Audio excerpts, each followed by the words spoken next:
Good morning, my beauties. How are you doing out there in the world, wherever you are today? Thank you so much for joining us. Today, I have with me the wonderful Claire O'Connor. Claire, hi. Thank you for being with us Thank, today on this thank you. grey, murky, British, rubbish day by the looks of it outside of my window. I don't know about Yeah, you. yeah, we're better off being indoors. Yeah, I think 100%. so, yeah. I think I'll stick to doing this.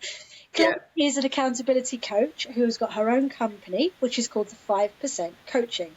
So, Claire, as always, I'm just going to hand it straight over to you. You tell us all about you and what it is that you do.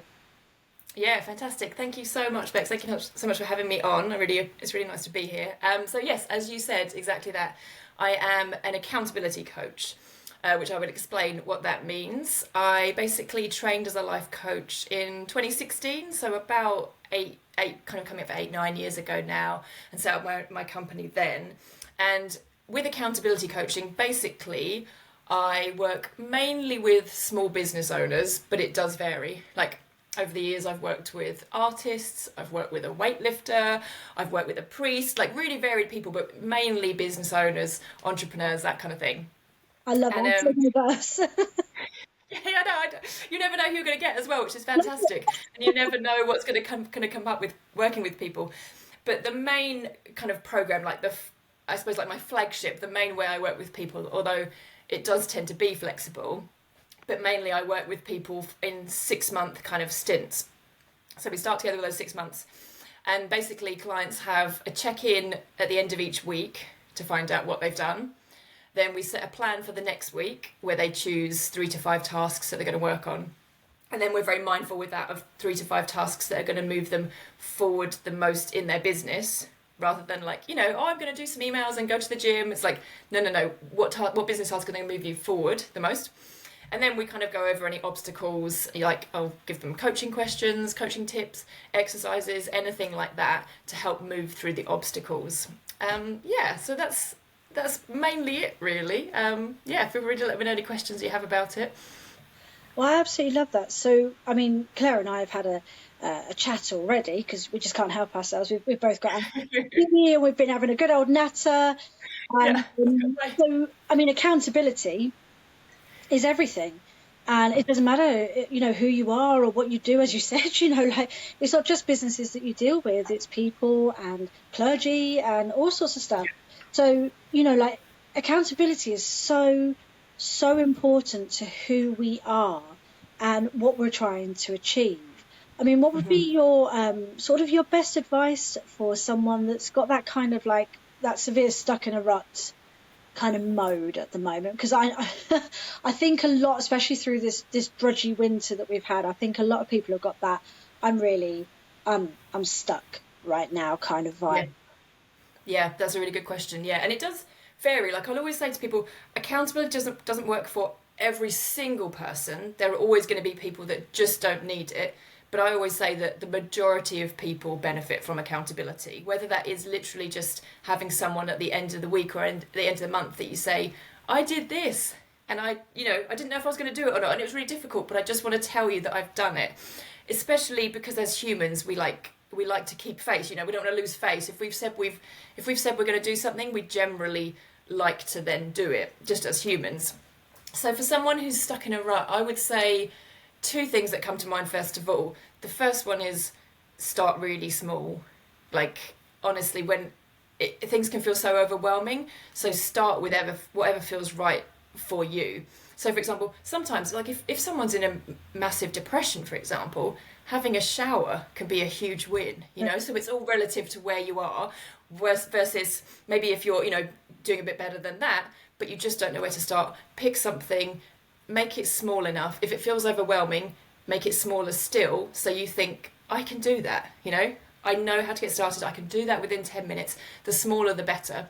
So quite often with clients, especially if they're doing anything around like writing, so any like dissertation or any big blog post, anything like that they're getting stuck on with writing, sometimes I'll have them like just open up a Word document, like if that's where they're getting stuck, like literally open up your laptop and give yourself that pat on the back moment. Open up a Word document, write the title, try and write one sentence, because it's quite often it's the getting started that's the hard part, you know. And once you've got that first sentence, then you're there going, okay, I can do this, you know. I'm writing the blog post as opposed to freaking out about, you know, and thinking about the blog post, if I can say it.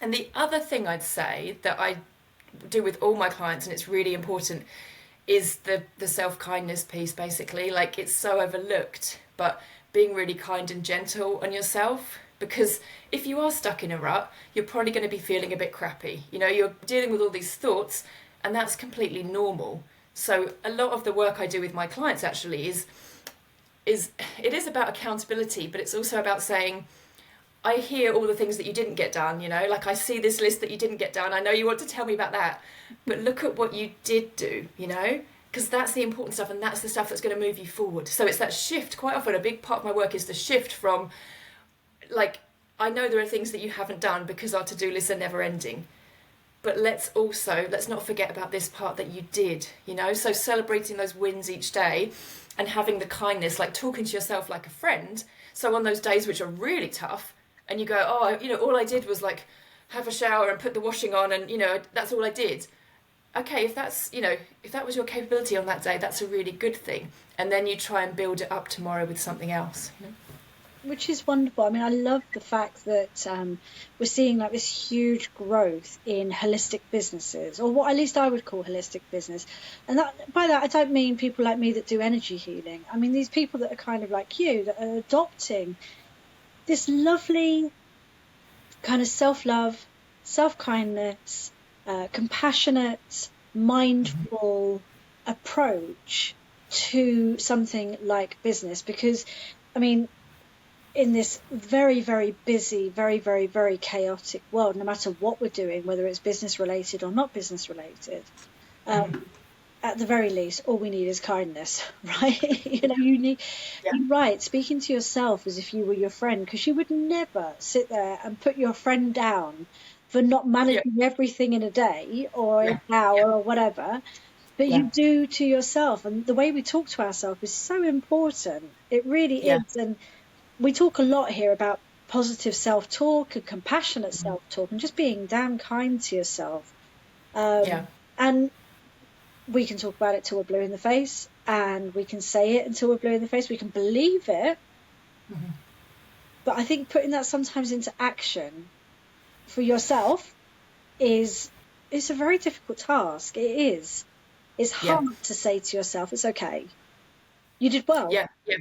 I think it's one of our biggest challenges, if I'm honest. Like, I really think as humans, and especially as women as well, I think one of our biggest challenges is looking at that shift in the way we talk to ourselves and learning that it's okay to treat ourselves with love. Like, I'll say to clients things like, you know, because even sometimes I'll hear from people like, but if I love myself, you know, will that make me arrogant?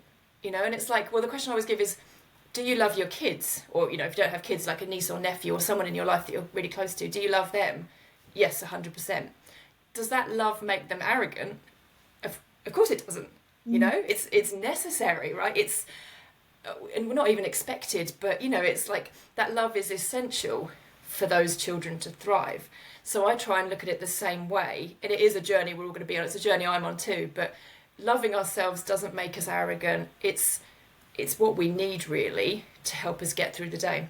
And I often find, like, I had an example this week, actually, or last week, where I was absolutely shattered. I'd been out in the morning.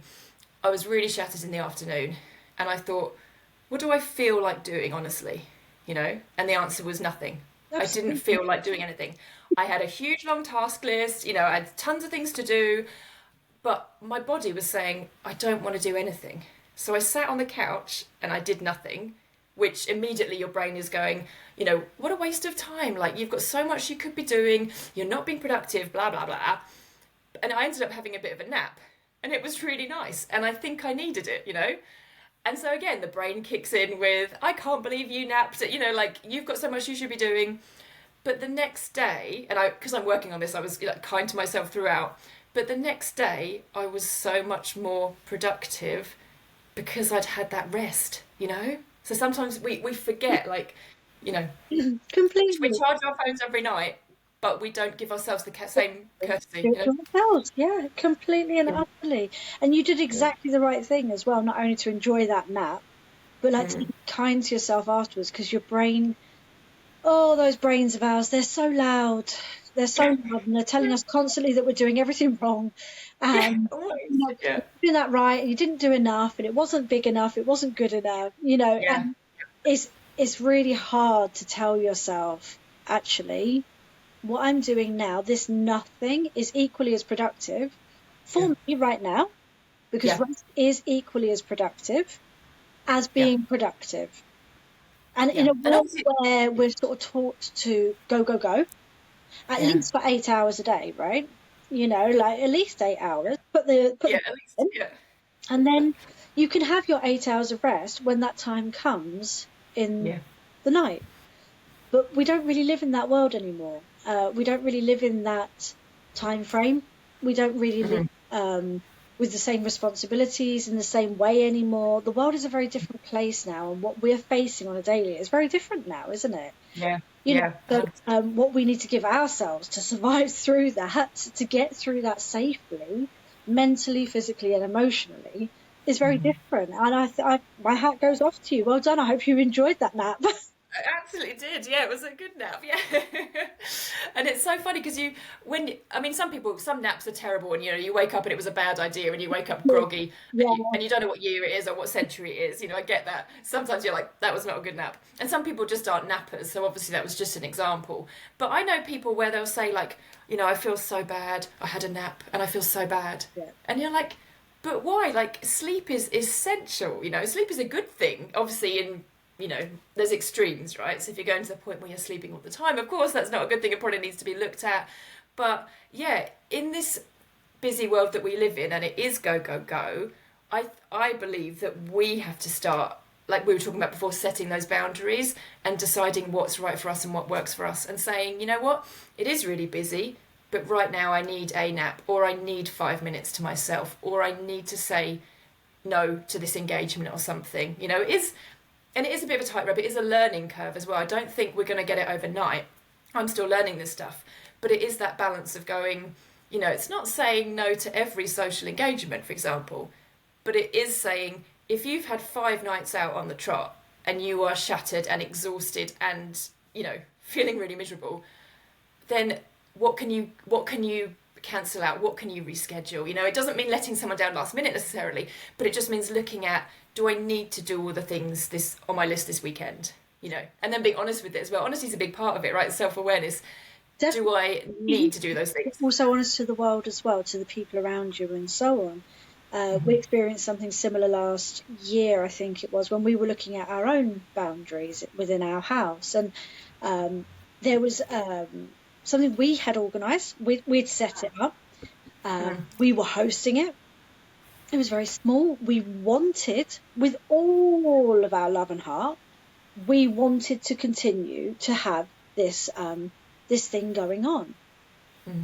But we really couldn't. When you just can't, and everything about you is saying, like, I am exhausted. I am actually really wound up, tired, frustrated, angry, because I'm so knackered.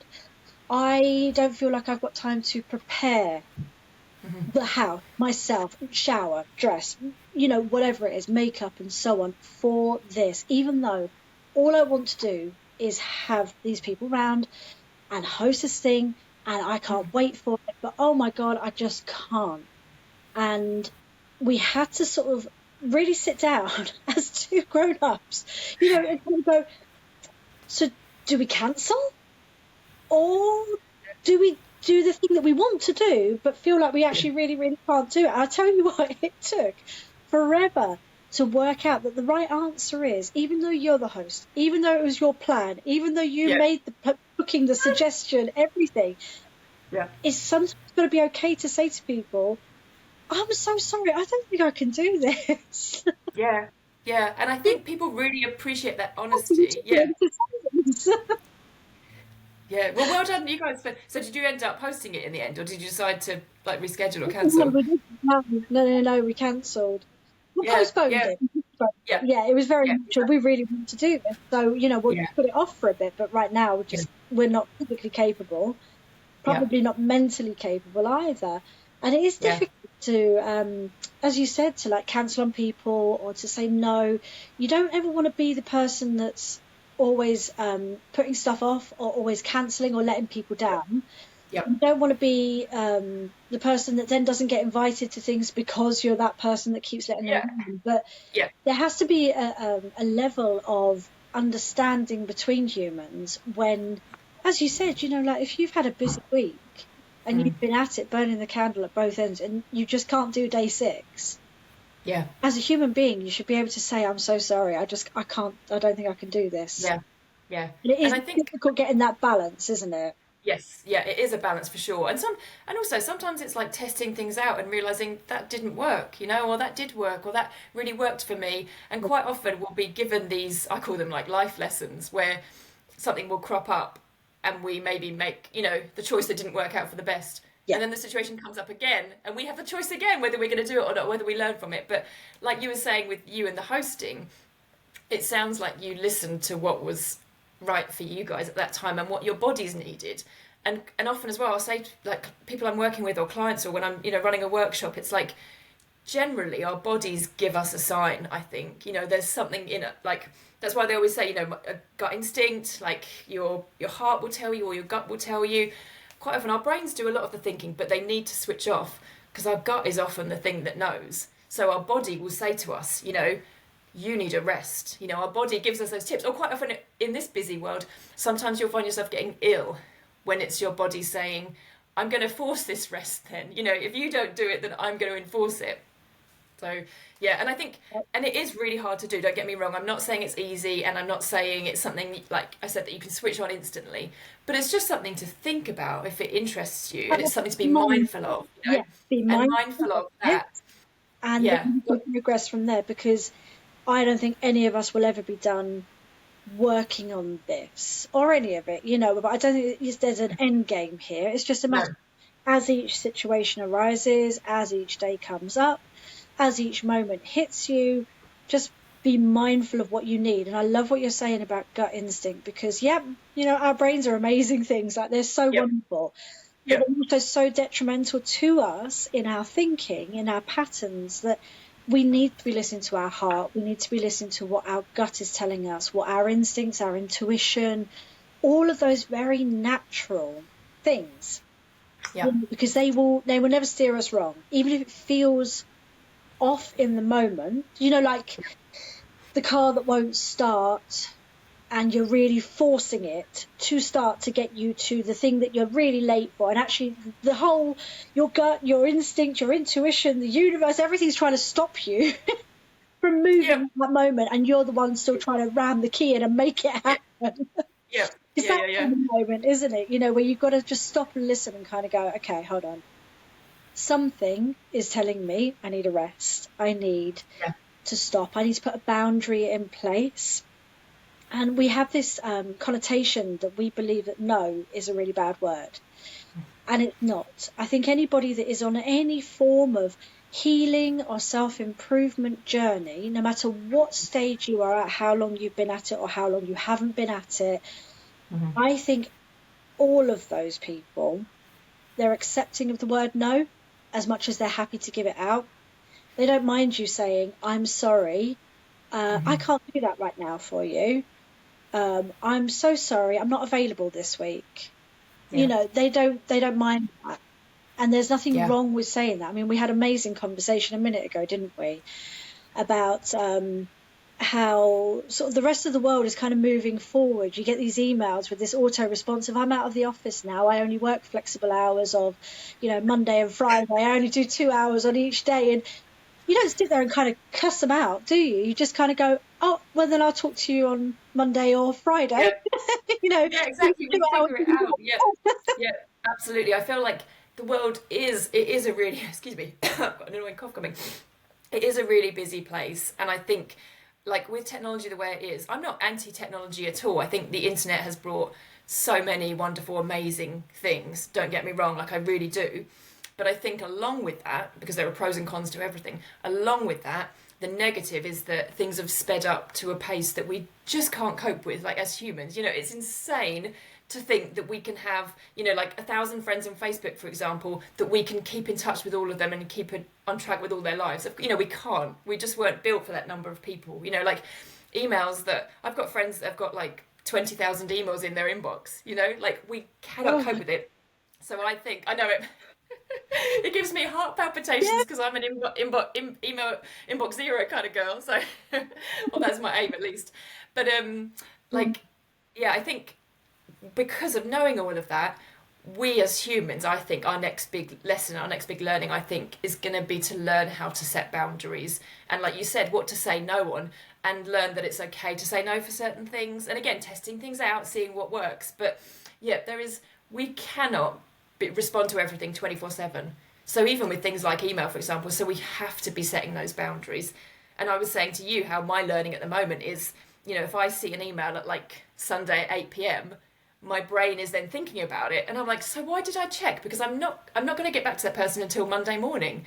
There was no need for me to check that email because now it's in my head, it's, you know, probably weighing me down, and I didn't need that at all. So my next learning will be around those boundaries of, if I'm not going to respond to emails on a Sunday, which I'm not, why am I checking them on a Sunday? You know, like you know, again, it's that balance, right? Because sometimes you need to be prepared for what's coming in on the Monday, for example, and sometimes you just need to check, you know, to know what's happening, that kind of thing. But I think it's about playing around and learning what works for you, right? So for some people, having a weekend jam-packed works really well. For other people, it doesn't, and they need to put rest and breaks into that weekend. So yeah, listening to the body, I'm a big one for that. Yeah, no, I completely agree. And I would assume that with the work that you do, um, part of that is if you need to schedule that in, schedule that in.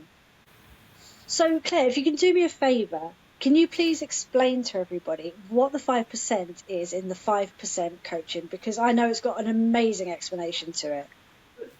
Yes, so the 5% coaching came about because basically when I started my life coach training in 2015, like way back, basically the reason for that was that I was working in a job that I absolutely hated, like terrible, terrible place to work, like bad management. It was like the revolving door where people would, you know, leaving so frequently, they'd join and they'd leave straight away because it was just a very toxic work environment. And I was working there for a few years, and as you'd expect in a place like that, like it was affecting me mentally and physically. So I was just really, yeah, hating it, hating my life, just feeling so yuck. And you might be able to relate, and probably some of your listeners can relate. And it got to the Definitely. point where, you know, like I was not even just feeling sick about going to work on the Sunday evening, ready for Monday. I was feeling sick on the Saturday because I knew that the Sunday coming meant that I had to go back to work on the Monday. It was that kind of environment, just horrible. And I had that Yeah. decision, like a lot of us do. I got to that point where I was like, I cannot do this anymore. You know, this cannot be my life. This is insane. So I ended up after, you know, after a lot of thinking and just, you know, going back and forth, I ended up leaving that job with nothing to go to, which I realise is a very lucky position to be in. I totally get that. And I basically took the summer off. And I was living in Vancouver at the time, so the summers there are generally more consistent. So I took the summer off, went to the beach, and essentially I decided to remove everything from my life that summer and then put in the things that were working really well for me and the things that I loved and that, you know, set me alight, as it were. So the Oh, activities that I love to do, the people that I love the most, you know, the people that just feel like a hug when you're with them. Like I got back into swimming, which I hadn't done for years, all that kind of stuff. And I was also seeing having massages at that time as well as part of my self-care. And I was seeing my massage therapist, who was we always have really great conversations. And I was telling her about the changes that I'd made to my life. And she was like, oh my goodness, this sounds amazing. And she said, do you know what's interesting is that most people come in and they're, you know, on the massage table and they're very relaxed.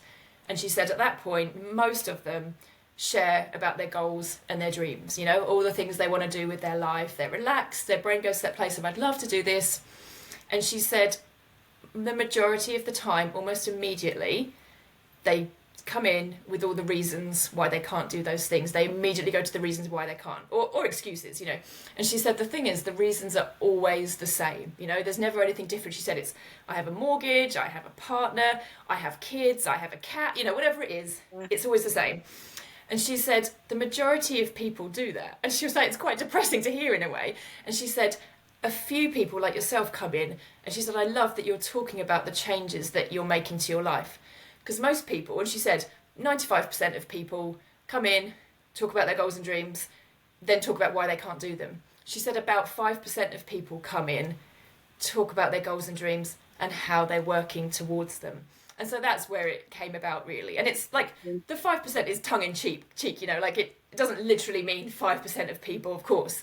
But it's just that idea that, like, there's a small group of people who, realise that they want to change their life in some way, but then are taking steps towards it as well, you know, like actually taking action on it. And it can be really small, you know, but it's just people who, for example, like yourself, who's saying, I really want to start a podcast, so they do it, you know, like, oh, I've always wanted to do this, and they take steps towards it. So that was the idea of the 5%. It was those people who were like, who wanted to make a change to their life, but who were willing to take action on it as well, rather than just talking about it. Oh, which I think that's not only a really cool business name, that works so well. That's a really good business name. But I love the explanation behind that, because that switch that happens to people, as you said, that kind of that moment where enough is enough. Yeah. So I don't like to call it rock bottom. I feel that that has, you know, like it's quite negative, because it's not always rock bottom. It's not always the lowest of the low moments. But that switch where we change something or everything, it doesn't matter how big or how small it is, and we just move ourselves from the grind, from the pattern, from what we just keep repeating over and over that is making us so unhappy. And what I'll notice with a lot of the listeners, a lot of the guests I have on, it's all been like that for them as well. So they're 5%ers. They are the people that were working in a job that was making them physically unwell. They were working in a job that was mentally messing with them and they couldn't cope anymore. They were working in a job that made them so unhappy because of the thing that they were doing physically was it just went against everything that they believed in. And they do it, and they do it, and they do it for years on end and years on end, because we're kind of trained to do so, right? We're just trained to stay on that treadmill. Retirement, that's what you're looking for, you're trying to get to retirement so that you can stop doing this. And that's the goal, right? More, right? I love your summer, like blow everything off. I'm going to remove everything from my calendar for the summer and only put in stuff I love. I love that. Yeah, and I mean, obviously that was, I would have to say that was pre-kids as well, but I actually ended up writing a blog post afterwards where I was like, even with kids, like, yes, it might not be practical to take the whole summer off, and I totally get that. But I bet there are things that, even with your listeners, I would bet everyone in their life, there are things they can shave off. And there, as we're talking about saying no as well, you know, to like, there are changes that you can make. The issue isn't so much like that we can't make them. The issue is around, it might feel scary. Change is scary. I would be doing something different. You might have pressure from other people in your lives. The people, I feel like I don't have lost you again. Hopefully I haven't lost you. But like even the people around us can make a big difference. And I totally agree with what you were saying about rock bottom, because that was essentially it. I had hit rock bottom. And I heard this thing recently where it said that basically when things are like meh, you know, like okay-ish or not great, as humans we don't tend to change them. It's only when things get really bad that we make changes. And so it's sometimes that's almost a problem, where it's like, if you're in a job where it's like, oh, I don't love it, but it's, you know, it's fine, like I'll just do it until I retire, it's fine, then we tend to stay in it. But it's when we have those jobs, for example, or those relationships or those situations where we go, this is hellish, I cannot do this for the rest of my life, I am in hell. That's when we make those changes that actually lead us to better things, if that makes sense. So I think even when you talk, like when you listen to kind of, you know, super successful people, they will often say, I went through a really horrific experience, but then I realised afterwards that I had to go through that horrific experience, and it gave me the strength or the oomph or whatever you want to call it to get to where I am now. You know, it's almost like that. I call it like a, you know, did you have to do gym at school where you had the springboard and you have to like run and bounce off it? So I feel like it's like that springboard where you go down and you really hit rock bottom, like you said, Yeah, and and it you come back. it propels you up. Yeah. Whereas if you just have that things are kind of meh, that's when it's harder in a way because you haven't got that extreme push to make a change. Yeah. I completely agree. And honestly, I have so many conversations that are so similar. And, you know, I love your story because it's almost like the epitome of exactly what we are talking about here. So you hit your rock bottom, you got your oomph, you got your springboard, and you sprung yourself up. But instead of just going, I'm going to go do this now, you kind of went, I am going to listen to my body, my intuition, my heart, my soul, whatever you want to call it, my instinct, my gut reactions to absolutely everything. Yeah. And instead of just leaping from one problem to another, I'm going to stop. And you took this huge pause and then did this amazing thing of just like wiping everything out and then only adding in the good stuff.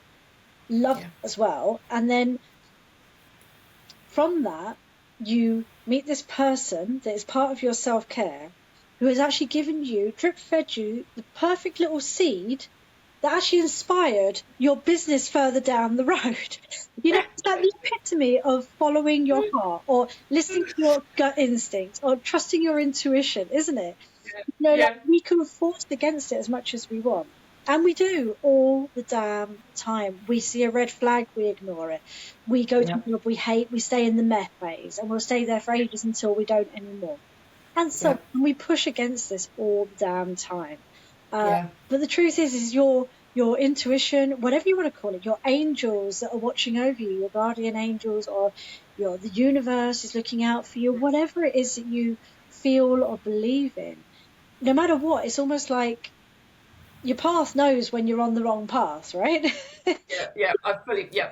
We're not talking Totally. I agree. about destiny. We're just talking about where you belong. If you're Yeah. in the wrong place, it still tries to pull you to where you're supposed to go. Yeah. Yeah, you still get those nudges. Yeah, yeah, and then they get louder and louder, and you go shush, shush, shush. I'm fine. But the nudges are there more and more. Yeah, and I think what you Yeah. said just then was really interesting as well when you said that I basically hit pause, and I think that's really important. I think I'd never realised this actually, but hearing you say it, that was a massive part of it. Was that pause before I went into coaching? You're right. So I didn't just jump from that horrible job straight to being a coach because that. I mean, that probably would have impacted by coaching, but having that pause. And so for anyone listening, you know, you might absolutely, fair enough, be thinking, well, I can't just do that. Do you know what I mean? I can't take a summer off and I can't hit pause. But I bet there are certain things you could start saying no to. There are certain ways you could hit pause. And it doesn't have to be a huge life shift. Do you know what I mean? It doesn't have to be a huge change. It might just be something like, you know, my kids have gone down from doing 6 clubs to doing 3 clubs. Or, you know, for example, or my children hate these 2 clubs. I'm going to just think about what the benefits are for putting them in it. That's an example. I'm not saying that everyone has to do less, you know, clubs with their kids. Or something like Yeah, but you say Sunday that. mornings. You know what? I've got friends that are doing that right now. They've realised that it's too much. It's too much for their Yeah, child. It's too much for yeah, them. It's too time yeah, consuming. It's too much travel. It takes too much out of everything. yeah, Everyone's pissed off. Everyone's knackered. Everyone's yeah, fed up. yeah. And they can't work out what for. So they kind of said, what if we reduce it down from 5 Yeah. clubs a week? And you could go 5 clubs a week. Holy crap. I Like, know. wow. Yeah. How are we even doing this? Yeah. How Yeah. are you coping with this? Is the magnitude of the pressure of doing this. That's Yeah. amazing. Well for Yeah. you. But yeah, 5 can come down a little bit, especially Yeah. if children are happy with it too. You know, if Yes. children is not Yeah. an overachieving, very competitive person that kind of goes, actually, I don't really want to be doing 5 things each week. I'm kind of tired. I want to play. I want to sit and Yeah. do nothing and watch a film in my Yeah. jammies. Yeah. You look and that's self-care. That's Yeah. a child's version of self-care. Have at it, you know? Yeah. Yeah, it's Yeah. And I it think is it a is good way of about looking at it. yeah. And it's about finding what works for your family, of Yeah. course. Like, I totally get that. And that's not saying that, I'm not saying, of course, it's wrong to do 6 clubs or have your children in all these clubs. But I think, again, we have There's that. anyone that can, it's not you. Yeah, I know. Like, as an adult, I know I couldn't do 6 clubs a week. So I'm always like, how do your kids do 6 clubs a week? But yeah, like, but it's just that idea of, I think the thing is, I love that you're hearing that people are doing that, because I think it's just starting to ask those questions, of like, what are we doing this for, and who are we Yeah. doing this for? Because if Does we're it make doing it for us, yeah, if we're doing it for us and our family, fantastic. But if we're doing it for everyone else, or because we think we should, or because so and so across the road is doing it, then it gives us a chance just to reflect on that and think, yeah, am I doing this for the right reasons? Because it's uh, okay to say no, like we've said already. the should is the worst one for me. Yeah. I should be doing this. I was told that I should Yeah. have achieved this, or I Yeah. should by this age have so and so. That one Yeah. slays me. I've always hated should, and I hate the word can't as well. Like if someone says Okay. you can't, the first thing I Yeah, think, yeah, yeah, watch me. yeah, yeah, yeah. That's the worst thing you can say to people like us. You know, Watch me as I do it. Yeah, the should puts you into a completely locked pattern of basically you're stuck people pleasing, even if you don't realize that you're doing it, yeah, even if you're not yeah, necessarily doing it for one person, you are still people pleasing because you are trying to please a version or the expectation of a version of yourself instead of just being you and what your version is. What do you look like? What do you want? That's why people move abroad. People tell them they're nuts and they kind of yeah, go, actually, again, I've hit rock bottom. I don't care what you think. I'm going to yeah. enjoy myself. And they bloody well do. And then when they come back, people are like, oh, you're so brave. And you're like, well, you just told me I was nuts. Yeah, yeah, yeah, yeah. I know it's so funny. Is it what's that? I think there's that quote where it's like first they laugh at you, and I can't remember what the middle one is. Then they ignore you, and then as you get successful, then they kind of ask you how you did it or something. Like it changes, doesn't it? Yeah, because I had similar thing. Because I lived in Canada for 10 years, same as you living abroad, and when I moved, people are like. For me, I actually felt like I got a lot of what felt like guilt tripping almost of like, how can you leave your family? Like, obviously not children, but this is pre-kids, but how can you leave your family? You're not going to be there for your siblings and you're not going to see your nieces and nephews. How can you do this? And then when I came back, people were like, but you're mad for coming back. Why would you come back? So, yeah. Yeah, absolutely. We get it So, all the time. We get it all the yeah. time. Why are you back? And you're like, well, there are reasons behind it. There is a story Yeah. behind it. But yeah, I mean, generally, I actually do get the feeling of like, why have you come back to the UK? You're bloody miserable. Why are you here? I do get it. Yeah. Yeah, I Yeah. do Yeah. agree with you. People that are kind of stuck in that mess and they can't spring forward and they can't see further than, that and what they're doing. Yeah. Fine. If it works for you, that's amazing.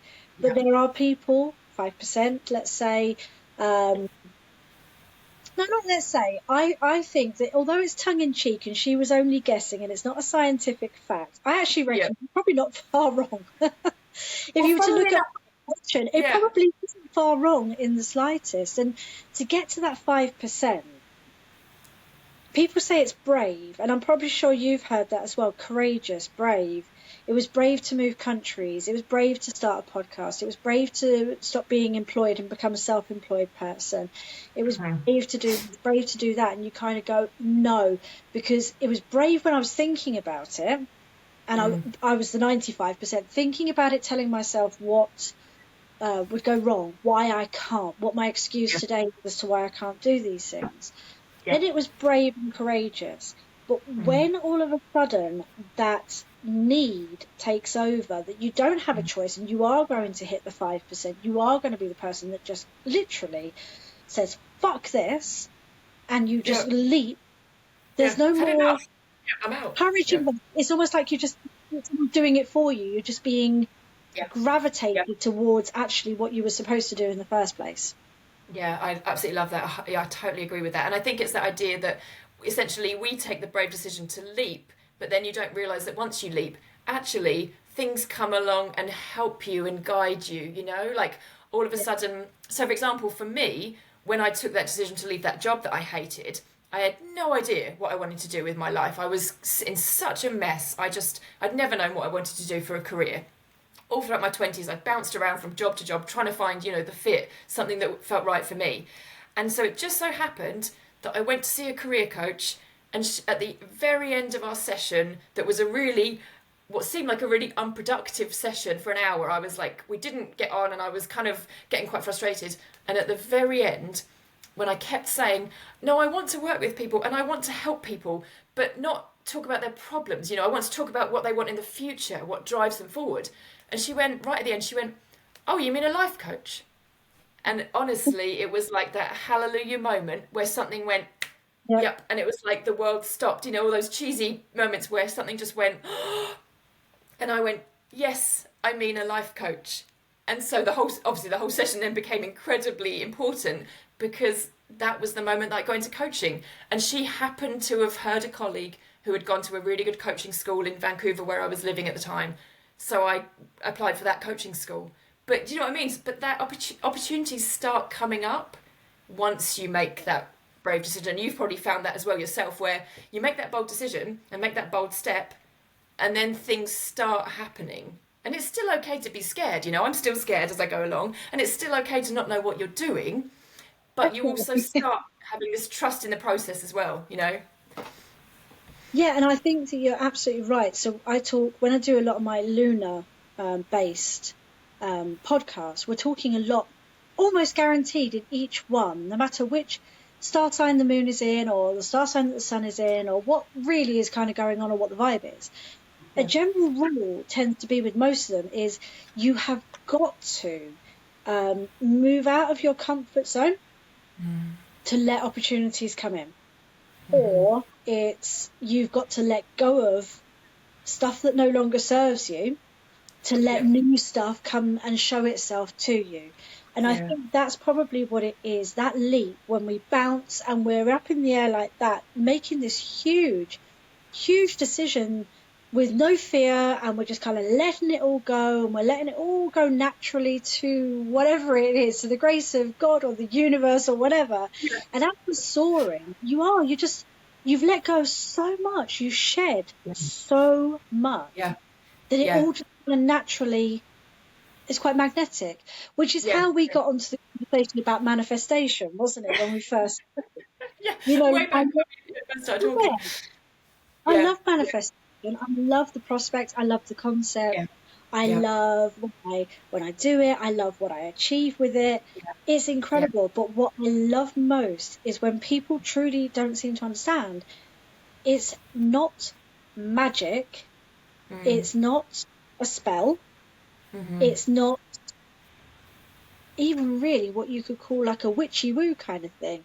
Manifestation is purely pretty much what you do for a living. It is choosing your future goal, no matter how big, no matter how small, working out your minor steps that you can take towards that goal, and making sure that you stay on track, because the more you stay towards the thing that you're called to, the more things are going to come in to help you drive you forward. And that's all manifestation is. And I love that. Yes, it's the law of attraction. But even the law of attraction is not magic.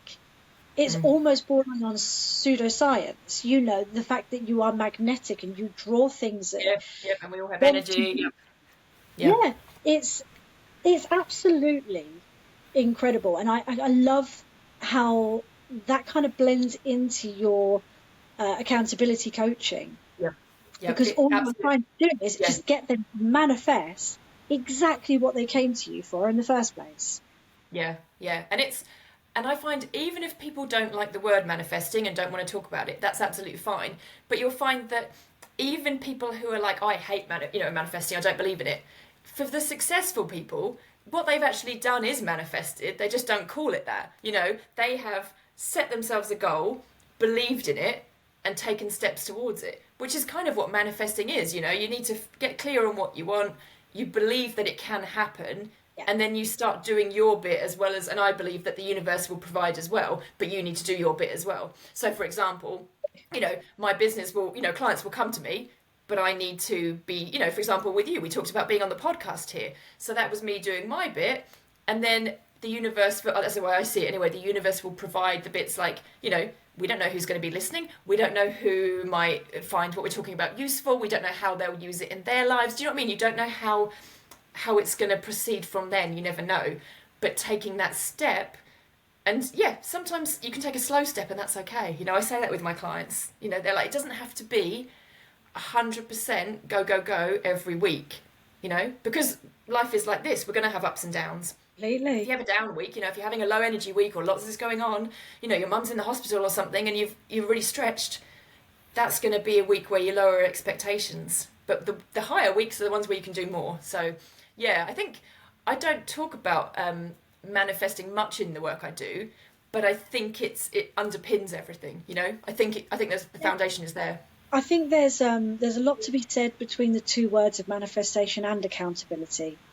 They're similar. They're not the same, but there's a great similarity between them. And I think my favourite sort of analogy for it is to prove that it's not magic, not accountability nor manifestation. Yeah. If you want to get clients or record a podcast, if you don't actually do anything and you just sit and sit in your head, if you turn up at your door and knock and go, I'm here to record a podcast. Yeah. I heard you wanted to make a podcast. Yeah. It's not that. Yeah. I mean, the story of how I got the podcast is so random, it's ridiculous. I literally was cleaning and I came across, I had Spotify open and it kind of went, want to listen to a podcast? And I went, sure. What's that? So I kind of went on to it. And I said to my husband when I'd listened to this episode, it was it's sort of like in the self-helpy, self-growth kind of vibe, you know, so it was quite inspirational to listen to it anyway. But I came in and I went, I want to make a podcast. And he just kind of looked at me and went, about what? And I said to him, I don't know. And he went, cool. And he's like, well, think about it then and work out what it is you want to do. And I was like, yeah, I will. And he said, do you know what a podcast is? I was like, no, not really. But Not yet, I don't, Oh, I love that so much. Very random, but if you don't make the steps, so, you know, I started, what did I start with? I started by using Spotify to create the podcast, and I started with a logo. That was it. Just a logo. Yeah. And then about 2-3 weeks later, when I got a little bit more courage, again, we're back to courage, right? You know, like at this point, I still needed courage to keep going. Yeah. Then made a trailer so that people could kind of tune in and hear what it would be about. Mm-hmm. And then the first episode I did, I shook like a leaf. Now, bear in mind that I sing as well. So, like, stage stuff doesn't... it makes me nervous, but I'm not like a terrified lamb that's never done anything like this. And I shook like a leaf the whole time. I think my voice actually quavers in the first episode. You can hear it kind of shaking a little bit. Yeah. But that was it. That was the leap. Once I did that one, and that was you out of your comfort zone. Yeah. There was no looking back after that. I saw the numbers, I saw the stats. The stats inspired me. I loved seeing the second I got one extra country listening. You know, it's only one person in one country. I'm so awe-inspired by it that it makes me just get up and start doing it again. You know? Yes, brilliant. That's exactly what you wanted. That's fantastic. And there were two things that you said right at the start, which I absolutely loved. I have to try and remember. So you said when you said something about, I thought about doing a podcast and I just thought, sure. And that I think is the key point, saying yes to things, you know, even if they're small. The people who take that step, again, it's being brave, but saying yes to something, even if it's tiny, can have a huge shift in your whole world, basically. And also the other thing that I think you did is you got hit what I would call with like intuition, or your gut was telling you, or, you know, the universe, whatever you want to call it. But that moment where you said, I'm going to start a podcast, something in you, it was almost like something beyond you, like something bigger than you was saying, I need to do this. And that, again, is another key moment, I think, where you could have said no and you could have walked away, you know, and you could have given, there would have been so many reasons. I don't know anything about podcasting. I don't know what the topic's going to be.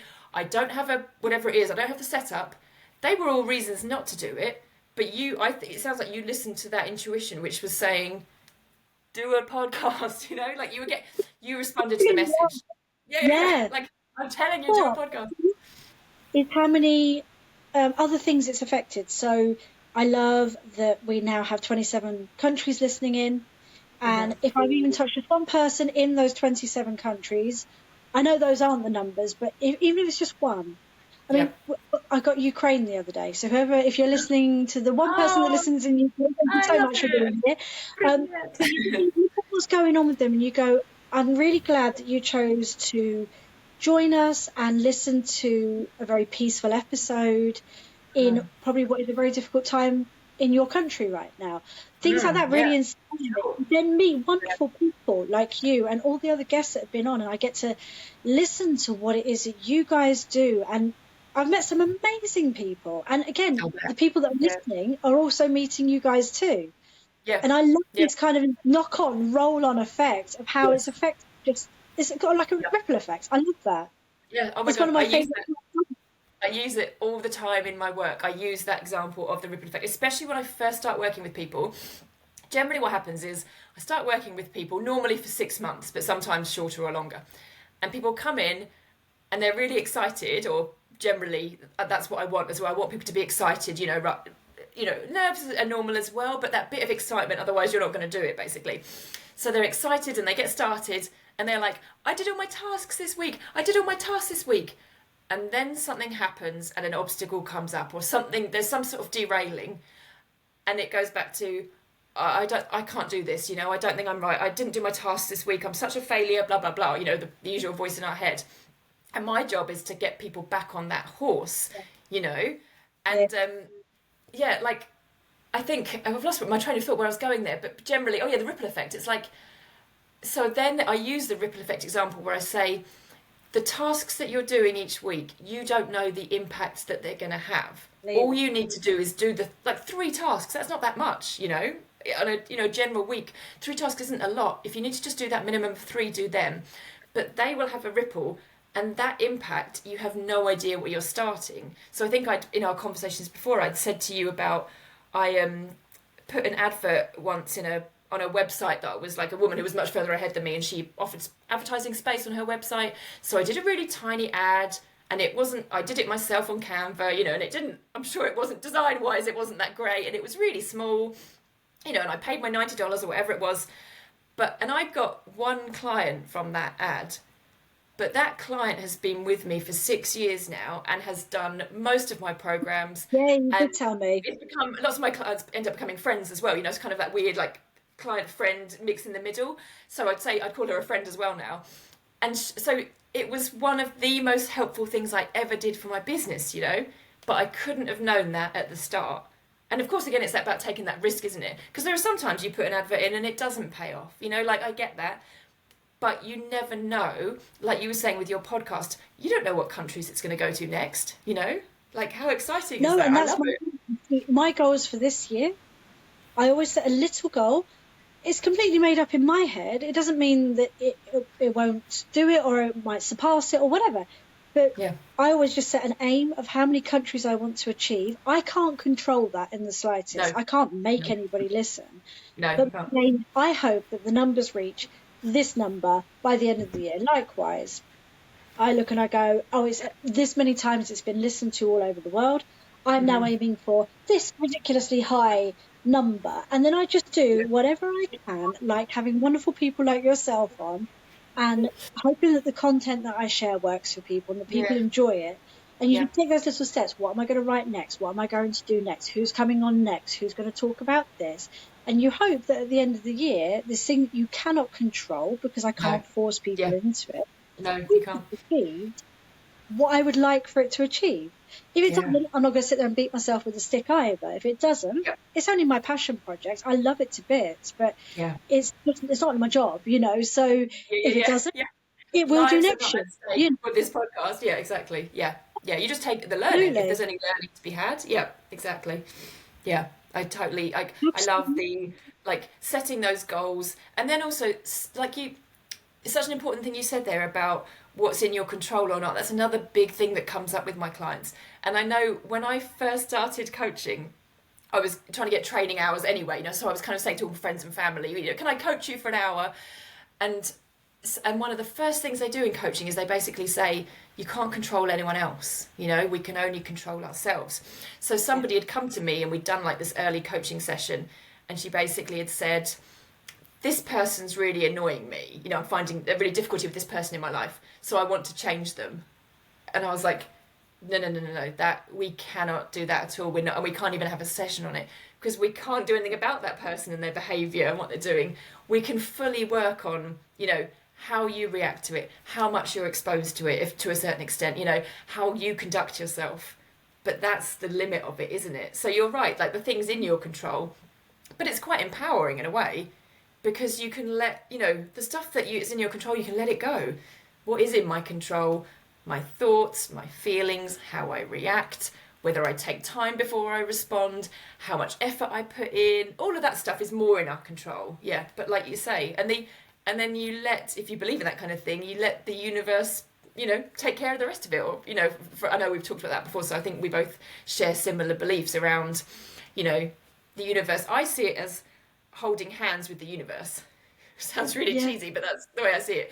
So the universe is like, so the universe is like, I'll do my bit if you do your bit, so you show up for the podcast and I'll bring listeners along. And same for you, you put the podcast out there and I'll bring people along who need to hear it. You know what I mean? So it's, exactly. I see it like that. Yeah, and that's when like people like you approach and we talk about you coming on. I get the feeling that when I meet someone very aligned with me, even if it's just personality as opposed to perhaps content, just maybe we're just very similar and we chat and we, like when I do these discovery calls with you guys, I mean, I find that even though we record for about an hour and a half, the discovery call, just to get to know most of my guests, because we're so aligned with each other, can go on for an hour anyway, because we're just napping each other's ears off, Yeah. We just had a good chat, didn't we?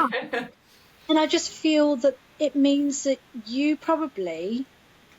your information belongs to someone out there. Not only are you interesting, and I've really enjoyed talking to you myself, but what you've got to say probably means the absolute world to someone out there right now. Do you know what I mean? And I love that, because I almost get that feeling when I meet these wonderful guests of mine, and I kind of go, yeah, I can feel that there's a connection here. We were meant to meet. I mean, you literally live around the corner from me, don't you? You're like in the same town. We live in the same town. Never been to a meeting, never seen each other before. I'm looking out for you now, though, of course. Yeah. Around the corner from each other. Yeah, it's hilarious. Which is ironic.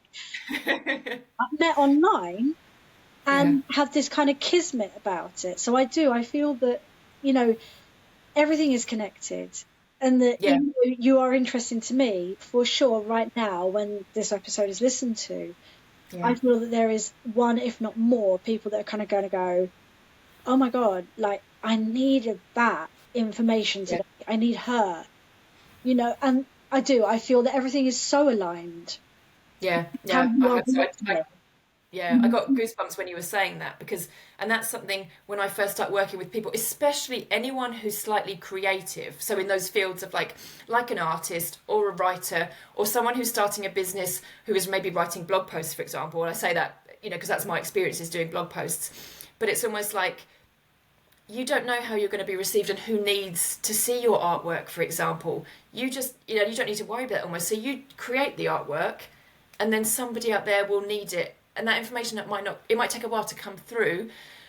And that's why at the start of the process, the belief and the trust is so important, because when you're writing that newsletter or that blog post and you're getting crickets and no one's responding, you need to keep going and going. And all of a sudden, same as you, I get people from across the world saying, I love this newsletter today. I don't even know how you got in my inbox. Do you know what I mean? I don't remember subscribing, but I really needed this today. And it's amazing, and you're like, oh, where are you in the world? Oh, okay, Australia, India, Canada, Serbia. Like I love it. But it's having that, it is really difficult, but having that belief at the start to go, I'm going to keep doing this, even if I don't get much response at the beginning. Like you say, because you don't know who is out there needing it. I believe there is a match out there for... Definitely.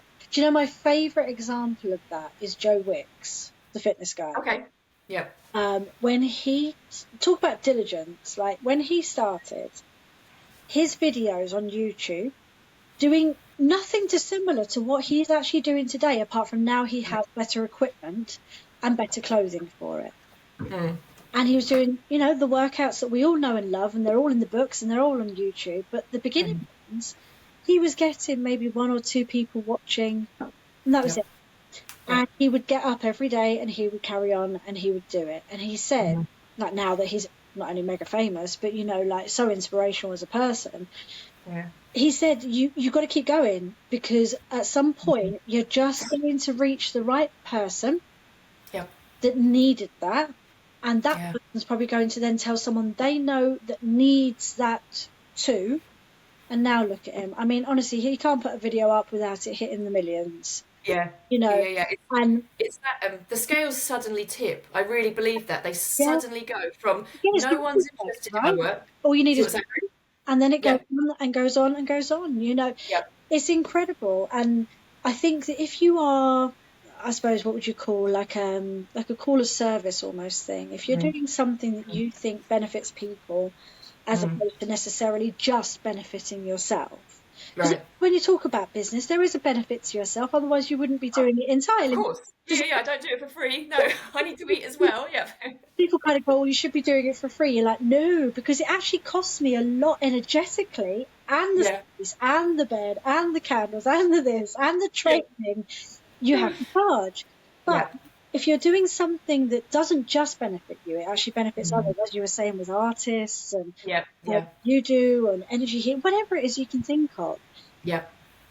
The ripple effect is enormous, and it will bring everything back round to you. And I feel that naturally that call of service will instantly start just slowly attracting that in anyway. It can be a very slow process, because maybe it's got far to go. Maybe it's not local, maybe it's really across the other side of the world and it's got to reach them first. You don't know. Yeah. I think it's part of the journey that fascinates me and that I love the most, is that kind of like, look back at the bigger picture and you kind of go, holy shit, that's why. And I love that. Just looking back and you go, that's why that had to happen. Yeah, and it's such an important part of it, isn't it? It's so often I'll have with my clients as well, is as well as looking forward, which I really believe, is get clear on what you want, get clear on your vision, really enjoy it, make a video in your head, what do you want it to look like? I really believe in that. But also that moment of going, look back and see how far you've come. Look back to this time last year. How have you grown? How have things changed? Or whatever, time period is right for you. 5 years ago, 10 years ago, whatever it is, or 6 months ago. What has changed? Because in a year, so it's funny, right now, I can't remember if I said, but I'm training for the London Marathon, which is coming up at the end of April. Well done. So a couple of months away. Yeah, so as I say, I'm not really a runner. Well, I guess I have to say I'm a runner now because I'm doing running training. But so last year I started training and I was struggling to run 4 kilometers because I work mainly in kilometers. I couldn't run a 4K. I kept trying and trying and trying. I would do 2K. I would do a little loop. I would be shattered. I would have to walk. Right now I'm running at about 20K and it's like, and my 10Ks I'm not even thinking about anymore. Do you know what I mean? And I don't mean to say that to brag, but what I want to show is the shift in a year. Yeah. And that's not like I'm a single parent. I've got some with additional needs. I'm not committing 5 days a week. I can't run during the holidays, during vacation time. So that's 3 times a week max. But the shift in a year is massive. Do you know what I mean? And you've probably experienced that on your journey. A year can change a lot. Intensely, and it can change everything. Mindset will be a huge one for you as well, from a running. Yes. That runners, Yes, it is. huge on their mindset because of the blockage that you can get that stops you from being able to run. But mindset shifts do that as well, where you look and you kind of go, so I'm dealing with a similar problem, pattern, issue, whatever, person, as I was a year ago, but this version of me has dealt with it better than last year's version, last time's version of it. And it's a huge one. Change your mindset. I love that. Always the classic of practice makes perfect, right? Keep at something, keep going at it, and you will get better at it, no matter what you are doing, whether it is running or dancing, singing, painting, or just, saying no. Yeah. The more you do, the better you get. Yes, exactly. It is a muscle, and it's okay to fall off the wagon. I'm always churning out these analogies and these expressions, but yeah, it's okay to fall off the horse, but just try and get back on again. And you might need a break, and that's okay. But it's the getting back on again that's the most important thing. We're all going to fall off, we're all going to fall down, but it's, do you decide to get back up again? And sometimes, and I'm not saying that it's not wrong to quit, because I believe sometimes there is a point to quit. But Absolutely. if Yeah.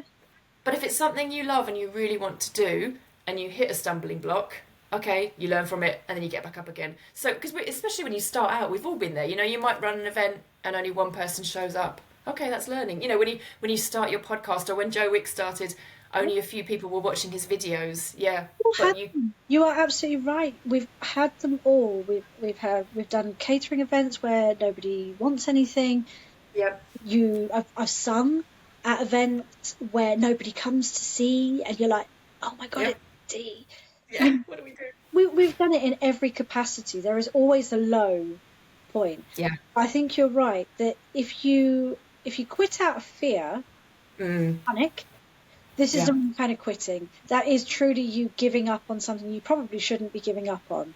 Mm. If you quit out of, I'm done, it's enough, I don't want this is bad for me, this is bad for something else, all of these reasons, quitting's not a problem. But if you quit No. out of fear or panic or any of those kind of negative brain, ego Yeah. kind of Yeah. Yeah. things, It's the like brain. niggling Yeah. away at you, telling you that you need to quit, then the Yeah. chances are you probably need to stand straight back up and get yourself back on it again, especially if you love what you do. Then Yes. yeah, definitely that's not the time to start pulling back. I agree. Get back on the Yeah. horse, especially if you love the Yeah. horse, you get back on, Yeah, exactly. You might need a break from the horse, but that's okay. Still nurture the horse. Yeah, exactly that. Like you Take say, it, horse, if take you it for a hate little it, walk on. Oh, you're not fine. Come yeah, back. bring carrots. Yeah, but yeah, absolutely. I would say to people, if you absolutely hate something and you hate it for month after month after month, yes, that probably is, like you say, it's the right time to quit. But yeah, if it is those reasons that you said, exactly that, like I'm afraid, or it feels scary, or also what will other people think, or what will other people say, that is, I think, can often be a factor for quitting, Yeah. when ideally it wouldn't be, because really it's our life. Other people are always going to have opinions, and they're quite vocal about those opinions. But why should that Yes. stop us from following our heart's calling? And I think Yeah. the thing that I notice the most with those opinions that I could possibly give advice on to anybody else, and hopefully some people would be able to agree as well, Mm. is if you do the thing that you have decided you're no longer afraid of, whatever it is, Yeah. and you do it with total confidence and faith, as in, we're back to, it's not scary once you've taken the leap. And in that leap, Mm. you don't give a shit what anyone thinks. You're just doing your thing. In that moment, if you have confidence and faith in what you are doing, Mm. they may have an opinion, but they will get over it, or you will prove them wrong. And Yes. eventually they will change their tune. Or Yes. more importantly, my favourite one is they actually don't say anything. I think the confidence almost outshines whatever it is they've got to say, Mm-hmm. and they just keep stum. Where you think they're going to be really vocal and tell you how bad you are, how wrong you are, how naughty you are for doing it, Yeah. they actually just stay very quiet. Or even better, sometimes they actually agree, and they're kind of like, I think it's a good idea, and you kind of go, what? Yeah. Wow. Okay. We're on the But same I'm pretty page. sure it is you being so aligned with what you're supposed to do that you're almost rippling out, resonating this Mm-hmm. wonderful vibe off of you that people kind of can't really be moany about, if that makes sense. And if they still are, because there will always be naysayers, Yeah. Of you course. don't have to listen to them and fight it. Yeah, yeah, and I think naturally those sort of people take a back seat anyway, or they tend to sort of fade out. Not if it's family members or a partner, I get that, but just naturally, I think when you start following, your heart or your passion, whatever it is, you naturally look out for more people in a similar space. You look naturally find people who are doing similar, and so I feel like just naturally the naysayers, you give them less weight. You're not as interested in what they have to say, but you probably naturally end up spending just that bit less time with them, because you don't have time for it anymore, because you're busy, following your passion, or you're busy going to, let's take the example of the artist again, for example, you're going to art shows and people like that, or you're in a business setting, you might be going to conferences where other people are doing similar. So yeah, I think again, Like, it comes back to the universe or just provides. people. Yeah. Yeah, and I think that's a really important place for people to be. You should surround yourself more with people that think like you, that have the same values as you, or feel the same way that you do, because they will raise you up for sure. Like, they will always have your back, they will push you, they will guide you, they will rise you above everything. If you constantly around those people that keep saying no, Yeah. it's problematic. It is Yeah. problematic, and We it do, knocks we you do down. take that energy in, I think. Yeah, yeah, 100%. And funnily enough, I'm giving a talk tomorrow actually at Patch in Chelmsford where I'm talking about this exact same thing, and part of it is around like growing your business, and it's about like a big part of is who you surround yourself with, and like trying wherever possible. If you can find people that are a few steps ahead of you, that's amazing, because then you see how it's done and you have that inspiring person to work towards, not to necessarily take from them, but just like you say, it removing yourself again from those naysayers.